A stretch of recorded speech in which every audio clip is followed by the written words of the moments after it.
Mga kabayan, umusok sa galit ang isang retired general na pumirma sa manifesto laban sa pang-aabuso sa kapangyarihan at pagkitil sa malayang mamamahayag kung saan ay nauwi pa sa pagkakakulong ng dalawang respetadong tao na sina Dr. Badoy at ka Eric Celis. Dahil dito nagbabala si General sa Kongreso na ipapa-shutdown sila anytime kapag hindi sila nagtino. The people of the Philippines can shut down Congress. The people of the Philippines can fire every one of you. I'm not instigating. I am warning you as to what may happen. Yun yung problem ng Congress. Ibig sabihin, the people can shut you down. The people can discharge you, can terminate you at any point in time kung gustuhin ng tao. Sabi pa ni General, kapag nagkataon, mamalasin ang Kongres dahil hindi na pwedeng takutin ang taong bayan kung saan ay nakikita ng publiko ang kanilang palpak na gawain. Sige, subukan nyo. Patawag nyo isa-isa yan. Baka malasin kayo, Congress. Baka matapos kayo bigla. Because yung taong bayan, hindi na pwedeng takutin. Kayo ang napalpak. Hindi yung sila Loren at saka si Caselis. Hindi sila. Kayo. Aniya, hindi basta-basta ang pirma ng mga PMA graduate at iba pang retired general dahil delikado ito kung saan ay nakikita nilang umaabuso na ang mga congressman sa kanilang mga iniimbitahang resource person at maging si BP Sara na pangalawang pinakamataas na opisyal ng ating bansa ay hindi rin nila piniligtas kung saan ay pinepersonal na nila maging ang ama nito na si dating Pangulong Duterte. Ganun kadelikado yung sitwasyon. Ganun kadelikado. Ayaw ko na magulong Pilipinas. Pero pagka ganyang may mga pumipirma ng mga opisyal, mga retired. Because naghirap yan. Tapos sasabayan ninyo. Merong aabuso kayo sa mga witness ninyo. Pasasara nyo isang network. Tapos nun, gusto nyo impeach si Sara. Gusto nyo ilagay yung ICC, ibalik. Pinapakita nyo na yung collusion ng Congress and the Makabayan Bloc. Baka talagang masara kayo.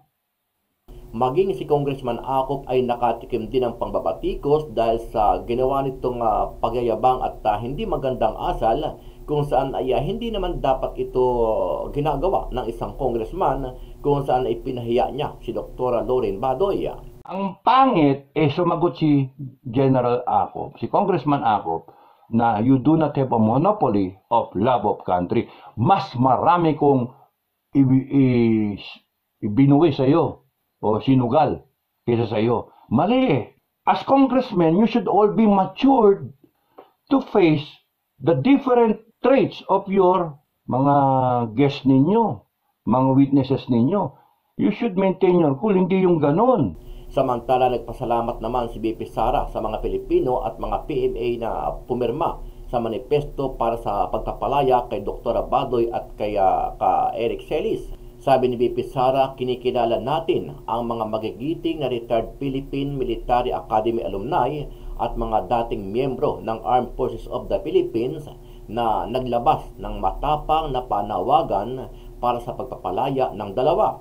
Sabi pa ni BP Sara, kahanga-hanga ang tapang at tatag na ipinamalas ni Dr. Badoy at ka Eric para ipaglaban ang ating karapatan at itaguyod ang ating saligang batas.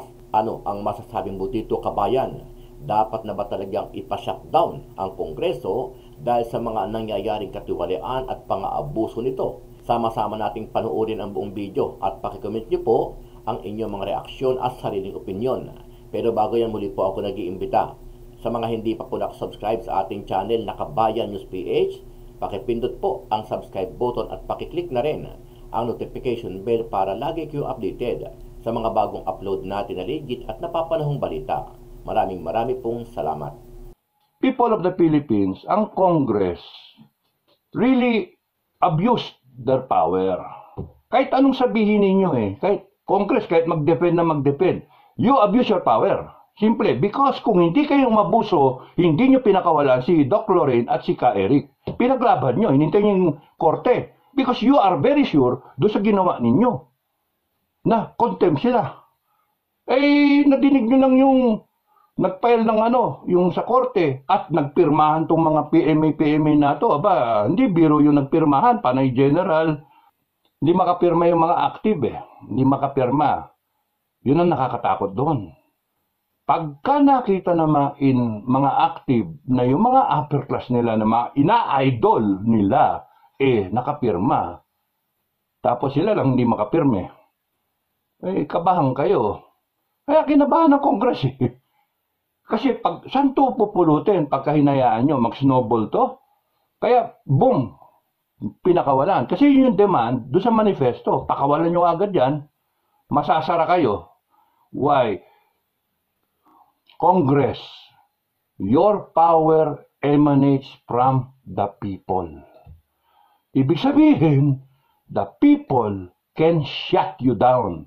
The people can discharge you, can terminate you at any point in time kung gustuhin ng tao. Meron tayong processes, meron tayong legal processes, meron tayong constitution. Pag sinabi ng taong bayan, to hell with the constitution, pati yan papalitan namin. Kasi yung constitution na yan, ginagamit nyo para protektahan yung sarili ninyo. O para abusuhin, para kumita kayo, para balahurain ninyo. Binabastos nyo. Gago kayo, wala na kaming tiwala sa inyo. Pag sinabi ng Pilipinas yan, goodbye Congress. You see, the people of the Philippines can shut down Congress. The people of the Philippines can fire every one of you. I'm not instigating. I am warning you as to what may happen. Yun yung problem ng Congress.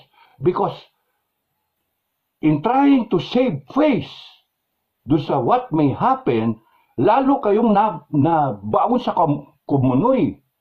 Lalo kayong mababaon sa kumunoy. Dahil sa kasyabihan ninyo at sa kaarogantehan ninyo. Dahil sa inyong abuso sa power na imbis na yung taong bayan protektahan ninyo, inaabuso ninyo. At ang issue, hindi si Badoy, hindi si Eric, hindi yung SMNI. Ang issue, mga taong bayan, ay yung pera na kung ilang taon na yan, ang liquidation, accounting and liquidation ay by certificate. Yung concurrent na resolution number 10, yun ang issue. Nililihis nyo pa yung topic para yung taong bayan maloko ninyo. Hindi loko-loko ang taong bayan. Kaya nga, delikado ang Congress. Delikado kayo. You better, yung mga matitino dyan, yung mga inosente, you better start thinking how to terminate that resolution, rescind that resolution. Somebody na matino dyan should stand up, be recognized, and file a resolution terminating, abrogating, tama ba yun, mga term? Tapusin ang walang kabalbalan, ang walang iya, na walang katorya-torya na resolution number 10. At ang i-push forward ay ang accounting ng pera, ang liquidation ng pera, ang pag-audit dun sa pera, resibo, item for item to the single centavo. Bigyan ka ng 50 million, 48 million, 10 million, you 25 million. Senate, Congress, ang inyong gagawin na patakaran. Papatayin ninyo yung nakagawian na kung ilang taon na yan, kung 20, 30 taon na yan, na palakaran, na kalakaran, tigil nyo na. Kasi kung hindi nyo gagawin yan, you will be shut down by the people of the Philippines through a revolutionary government. Pumipirma yung mga yan, kasi in-express nila yung freedom of expression nila. Sige, subukan nyo. Patawag nyo isa-isa yan. Baka malasin kayo, Congress. Baka matapos kayo bigla. Yun yung problema. Because yung taong bayan, hindi na pwedeng takutin. Huwag nyo tatakutin kasi kayo ang napalpak. Hindi yung sila Loren at saka si Caselis. Hindi sila. Kayo. Kasi bumaliktad kayo eh. Nag-flinch kayo eh. Natakot kayo eh. Whether kung sa Supreme Court kayo natakot o sa mga suporta ng tao kayo natakot. Doesn't, ang mahalaga is you stop what you're doing wrong and start thinking, start facing reality. Ganyan ang image ng Congress. Ganyan ang image ng Congress. And pwede kayong isara ng taong bayan na pikang-pika. Hindi porke kayo may hawak ng pera, kayo nag-allocate ng pera, kayo nagbibigay ng budget, kayo gumagawa ng batas. And then gagawa kayo ng technicality. Resolution number 10 is a technicality. Huwag nyo kaming bobolahin, huwag nyo kaming lulukohin. Kasi kami mismo, naintindihan namin yung nangyayari. Alam namin, pare-pares galing sa gobyerno, alam namin, mali yon, yung lukuhan na auditing, no? Resibo. Dapat, kung walang resibo at pipirma lang kayo, it breeds corruption. Ngayon, ang question mark, kahit sabihin niyo hindi kami corrupt, ginamit yung pera, paano nyo ngayon patutunayan? Nasaan ang mga resibo? Sir, hindi naman sinabi ni Badoy, ni Doc Lorraine, hindi naman niya sinabi na ako lang ang may love of country dito. Kayo wala kayong love of country. She is expressing that she loves the country so much. Bawal ba yun? Masama ba yun? Ang pangit, sumagot si General Acop, si Congressman Acop, na you do not have a monopoly of love of country. Mas marami kong ibinuwi sa'yo o sinugal kaysa sa'yo. Mali eh. Hindi dapat yun. Hindi dapat nagtagisan ng love of country.